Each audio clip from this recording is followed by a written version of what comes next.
Le Sénégal a un nouveau Premier ministre, il s'appelle Amadou Ba. Au Niger, nouvelle manifestation contre la présence des troupes françaises. Et puis en Guinée-Conakry, le pouvoir ne veut plus les étrangers à la tête des banques. On termine par le Togo, un collectif budgétaire pour gérer les nouvelles mesures contre la vie chère. Nos invités sont en place. Adam Adjornou, journaliste directeur de publication de Vision d'Afrique, un autre journaliste est également là, ou deux. D'abord Emmanuel Vivien Tomi, directeur de publication de Plume Libre, il est conseiller en communication politique également, et puis Chris Ega, directeur de publication de Express Info. Chris, bonjour, vous allez bien? Ça fait longtemps. Hein? Je vais très bien, c'est vrai, ça fait un peu longtemps. Je suis de retour maintenant, j'espère que je serai là chaque fois que vous voudrez que je vienne. Voilà. Alors, c'est une promesse que vous faites à nos chers amis escortiers. Vivien Tomi, tout va bien? Oui, la ça semaine va, commence bien. Permettez-moi de saluer tous ceux qui nous suivent un peu partout, et surtout ceux qui sont au Niger, ceux qui sont également au Sénégal et la diaspora africaine en Asie. Bonjour Adam Adjornou. Oui Michel, bien bonjour. Habillé, comme toujours. Merci beaucoup, merci de m'avoir invité. Un bonsoir spécial à tous ceux qui nous suivent à Dapaon et dans le Grand Plateau. Allez, l'ancien ministre des Affaires étrangères du Sénégal est nommé Premier ministre par le président Macky Sall. C'est le 4e Premier ministre du président Macky Sall. Après Abdoul Mbaye de 2012 à 2013, Aminata Touré de 2013 à 2014 et Abdallah Dione de 2014 à 2019. Chris Ega, Amadou Ba, Premier ministre, alors que le président de la République, Macky Sall, est, on peut le dire, dans la tourmente. Bon, dans la tourmente, on peut le dire, parce que vous savez, maintenant, comme certains experts le disent, certains observateurs d'ailleurs, le Sénégal est cassé en deux, parce que les parlementaires sont tenus moitié par l'opposition, moitié plus un par... je crois que c'est très étriqué comme score, et je crois que cela explique beaucoup de choses. Et maintenant, le président Macky Sall est en train de faire un casting très difficile, parce que vous savez très bien que le 24, en 2024, ce sera l'élection. Mais d'ici là, on ne sait pas. S'il va se représenter, il va postuler pour un 3e mandat, ce qui serait hors de question selon les opposants, certains des observateurs. Mais en ce moment, il faut que nous replacions le contexte qui couvre la survenue de la nomination de ce monsieur et qui est un proche de Macky Sall, et vous savez très bien que Macky Sall dit qu'il faut un gouvernement de combat pour aller jusqu'en 2024, et puis il doit choisir entre les amis, et vous savez très bien que l'un de ses amis, de ses fidèles amis qui est avec lui depuis, qui a été, comme vous l'avez rappelé, qui est parti du poste, du portefeuille du ministre des Affaires étrangères. Avant, il était ministre des Finances et qui tenait déjà les finances. C'est lui qui tenait la bourse. Là, je suppose que c'est quelqu'un en qui on a confiance. Il est devenu ministre des Affaires étrangères. Je crois qu'il a une carrière appréciable qui aujourd'hui, si on analysait les choses, on se rendra compte que c'est quelqu'un qui a tenu son rôle, un rôle de haut niveau. Et si on lui cédait le poste du Premier ministre, c'est tout bien gagné. On ne peut pas dire qu'il ne le mérite pas. Et je l'ai eu à le dire tout à l'heure, nous sommes dans un contexte difficile où le président doit se refaire un nouveau sang pour faire face autant aux défis politiques qu'aux défis économiques. Et puis, il y a tout un tas de problèmes que chaque pays vit en ce moment. On ne le vit pas moins au Sénégal. C'est pour ça que je parle d'un cas difficile, parce qu'il faut créer un gouvernement qui soit à la hauteur des défis de l'heure. Et je crois que, chemin faisant, nous allons voir quels sont les contextes et si c'est pertinent de nommer un Premier ministre comme celui-là. Alors, Vivien Tomi, Amadou Ba, des proches du président Macky Sall, il a dit, le président m'a appelé et m'a demandé d'être son Premier ministre pour l'aider à peut-être à surmonter les difficultés de l'heure. Alors, que peut-il apporter? Tout à l'heure, Chris Ega l'a dit, c'est un fidèle du président, il était ministre des Finances, ministre des Affaires étrangères. Ça veut dire que le président Macky Sall compte véritablement sur lui. C'est d'abord un proche, mais aussi un collaborateur fidèle. et c'est un monsieur qui est bien connu du président de la République. Vous savez que cette nomination même vient combler un vide après l'interruption depuis un temps, de 2019 à 2022. Entre-temps, le président Macky Sall avait jugé bon de donner plus de pouvoir au régime présidentiel. Donc, a tout fait pour que le poste de Premier ministre soit suspendu ou supprimé. Mais bon, il était obligé de faire revenir le poste de Premier ministre. Et la première personne qui est nommée en tant que chef du gouvernement, après cette pause ou interruption ou suppression, c'est bien M. Ba qui est l'un des proches de M. Macky Sall. Mais dans un Sénégal, aujourd'hui, qui fait face à beaucoup de difficultés au niveau social, mais aussi au niveau politique, économique, et il faut dire que le casting doit être vraiment pointu. Parce que d'abord, il faudrait, parce que aussi, vous voyez au niveau de l'Assemblée nationale, Chris le disait tout à l'heure, c'est tellement serré.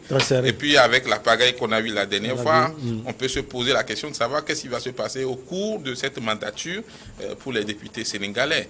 Est-ce qu'ils vont continuer par se battre comme ça? Il a fallu que la gendarmerie vienne pour que des adultes, des responsables, des représentants du peuple puissent pouvoir continuer leur activité. Ce sont des images qu'on n'a pas l'habitude de voir au Sénégal. Oui, mais on a l'habitude de voir ça en Europe. En Europe, oui, mais chez nous, en Afrique, au Sénégal, où on est censé, quand on est représentant du peuple, avoir une sagesse, être exemplaire, être un modèle, je crois que ça pose problème. Mais en même temps aussi, cela montre effectivement un peu une sorte de malaise qu'il y a au sein de l'appareil dirigeant, que ce soit l'exécutif comme le législatif. Donc aujourd'hui, Macky Sall a attendu d'abord un moment avant parce que depuis 2021, il était censé nommer un Premier ministre, mais il a attendu les élections législatives et municipales pour voir clair, pour voir qu'est-ce que ça dessine. Donc ça lui a permis de dire, écoutez, je ne peux pas prendre n'importe qui pour assumer ce poste parce qu'il y va aussi des préparatifs des élections qui viennent. Donc c'est en cela que le choix est porté sur M. Ba, qui connaît d'ailleurs le fonctionnement de M. Macky Sall, mais qui est aussi celui qui a géré quand même l'un ou deux postes sensibles dans un gouvernement, le poste des affaires étrangères et le poste des finances. Parce que c'est des postes qu'on ne donne pas à n'importe qui, sauf si c'est suite à un accord, mais là aussi, va voir, parce qu'on peut nommer un ministre des Affaires étrangères et avoir des conseillers chargés des Affaires étrangères ou de la coopération qui soient plus puissants que le ministre qui est en poste. Donc aujourd'hui, M. Ba a une obligation de proposer effectivement un gouvernement. Bon, on le dit, c'est le Premier ministre qui propose des ministres, mais c'est le président qui nomme. Mais on sait aussi comment ça se passe, parce que si à un moment Macky Sall a voulu plutôt accentuer le régime présidentiel, parce qu'il l'a dit d'ailleurs, il dit mais le poste de Premier ministre ne fait qu'alourdir le fonctionnement administratif gouvernemental, mais aujourd'hui, face à la décision du peuple, il est obligé de revenir sur sa décision aussi, mais il faut que M. Ba forme un gouvernement qui reflète d'abord la technologie, la technicité, mais aussi la pluralité politique du Sénégal, pas en ébullition, mais qui traverse quand même une sorte de crise qui ne dit pas son nom. Alors Adam Adjornou, avec vous, on va voir les axes prioritaires. On parle de l'amélioration du pouvoir d'achat des ménages, la stabilité des prix, il y a également la sécurité, le logement, l'assainissement, la formation professionnelle, l'entrepreneuriat et l'emploi. Oui, vous l'avez dit, c'est dit tout simplement que tout est prioritaire, parce qu'il n'y a pas de secteur qui ne soit cité, ou qui ne soit prioritaire aujourd'hui, si nous prenons que ce soit au Sénégal ou partout ailleurs en Afrique. Vous savez, la nomination de Abdou Ba au poste de Premier ministre, vous savez d'abord qu'il est un irréductible du président Macky Sall. Mais cela pose, à mon avis, trois hypothèses. D'abord, vous savez, la suppression de ce poste-là en 2019, qu'on pouvait expliquer par le fait que Macky Sall voulait faire face ou donner des réponses adéquates à la crise qui profilait donc à l'horizon en 2019.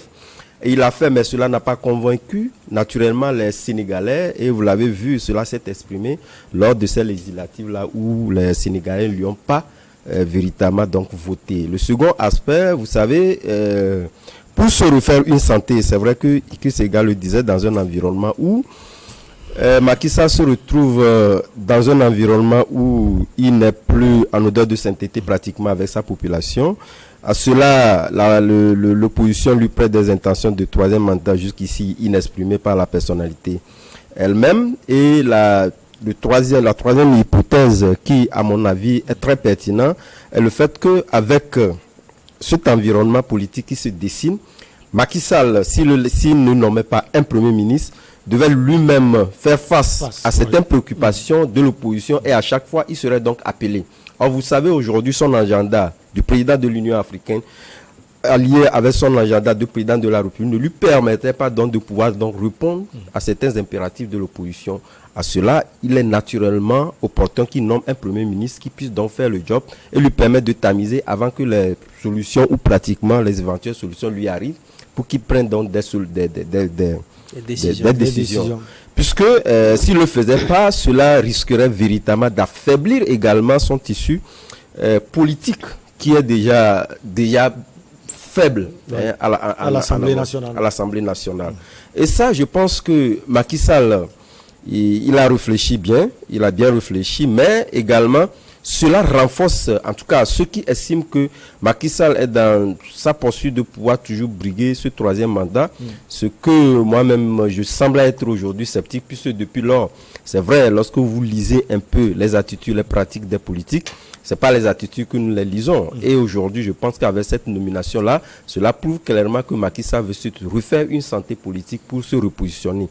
Qu'à cela ne tienne, je pense que le positionnement de ce irréductible, si cela advenait, puisque l'opposition est vent debout contre ce troisième mandat, il arrivait pertinemment de pouvoir donc positionner ce premier ministre qui peut également faire le job, parce que il répond lorsque vous prenez son profit, il connaît bien la machine et surtout c'est quelqu'un qui peut aussi également préserver les acquis de Macky Sall. Donc, lorsque nous faisons la sommation de toutes ces hypothèses-là, vous comprendrez que, de toute évidence, la nomination de ce Premier ministre permettra de pouvoir réduire un peu l'engouement, la ferveur que veut véritablement donc imposer l'opposition à Macky Sall pour lui mettre les bâtons dans le roue. Et je pense que la nomination de ce Premier ministre-là est déjà une bonne chose pour lui permettre également de pouvoir donner des réponses à son agenda du président de l'Union africaine, mais également d'apporter des réponses sur le plan social, quand bien même il avait fait, parce qu'en comparaison avec bon nombre de pays africains, je pense que Macky Sall, lors de la crise, aussi bien sanitaire que économique que vit nos pays, il a su quand même donner des réponses directes et adéquates qui auraient pu normalement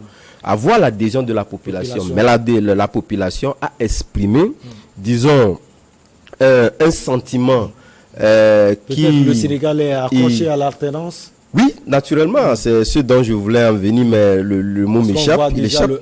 Tout à fait. Quel que soit ce que vous feriez, de toutes les façons, c'est un pays qui veut véritablement donc qui veut être positionné sur l'alternance. C'est ce à quoi Macky Sall aujourd'hui ne passe pas. Alors, comme Madame l'a dit, pour plusieurs analystes, Chris Ega, le positionnement de Amadou Ba n'est pas aussi gratuit. Il peut remplacer éventuellement le président de la République, Macky Sall, dans ce combat à venir, c'est-à-dire à partir de l'année prochaine. Oui, bien, dans quel combat? Le combat... le troisième mandat éventuel. Oui, parce que si il voudrait se faire un dauphin, par exemple, ce n'est pas le rôle sera très mal... ce sera difficile à porter par un Premier ministre maintenant dans un contexte si difficile. On l'a dit, il y a les défis économiques, les défis sociaux, les défis politiques, parce que face à cette offensive de l'opposition qui fait que le bilan de Macky Sall aujourd'hui, c'est un bilan mi-figue, mi-raisin. Mi-figue, mi-raisin, ça veut dire que c'est un bilan qui n'est plus un bilan qui peut le porter au pouvoir. S'il se présentait aux élections en 2024, il va de soi qu'il sera battu parce que son bilan aujourd'hui est clair, qui ne tient plus totalement le gouvernail de ce pays qui est pratiquement aux abois. Parce que je crois qu'il n'avait pas prévu ce qui va se passer, ce qui arrive suivre en ce moment, il n'était pas sûr de faire le jeu égal avec l'opposition. Or, l'opposition, ce n'est pas l'opposition qui lui a démontré que son bilan, s'il n'est pas autant négatif, à tout le moins, est un bilan non reluisant, en ce sens qu'il est obligé de partager les points avec son opposition qui a plutôt le vent en poupe aujourd'hui. Et face à cette situation, il est revenu avec un premier ministre. Parce qu'au départ, déjà, il disait que c'est un poste superflu qui alourdissait l'administration. Alors que ce poste, en principe, aurait pu servir pour lui un pare-feu qui lui permet d'être en retrait par rapport aux revendications, par rapport à l'offensive de l'opposition. Mais il a préféré être lui-même au contact direct. Et je crois qu'aujourd'hui, il est en train de chercher un pare-feu. Il est obligé de se chercher quelqu'un qui soit en face directement des problèmes. Maintenant, si la question se pose aujourd'hui, savoir s'il va se présenter en 2024, il est, à mon sens, moi je crois qu'il ne sera pas beau rôle pour lui de se présenter parce que déjà le contexte aujourd'hui prouve que ce sera une bataille très difficile parce que si vous avez une bataille très difficile, maintenant est-ce que le premier ministre qu'il nomme aujourd'hui peut faire en sorte qu'il redore son blason? Je ne le pense pas non plus, parce qu'il veut stabiliser au moins les choses, prendre quelqu'un qui connaît les finances, quelqu'un qui a les relations, qui a un carnet d'adresse qui a un carnet d'adresse et qui a la maîtrise de la situation des finances du Sénégal pour rééquilibrer les choses, non pas forcément pour lui permettre de se présenter aux élections, au moins pour sauver son bilan. Il a eu à faire un premier mandat de 7 ans et pour ce second mandat de 5 ans, je crois qu'il a lassé un certain nombre de Sénégalais et aujourd'hui, en principe, il prépare le terrain peut-être pour quelqu'un qui viendrait après lui, qui serait forcément de son côté, pour qu'il ne soit face à des difficultés d'ordre au tribunal, etc.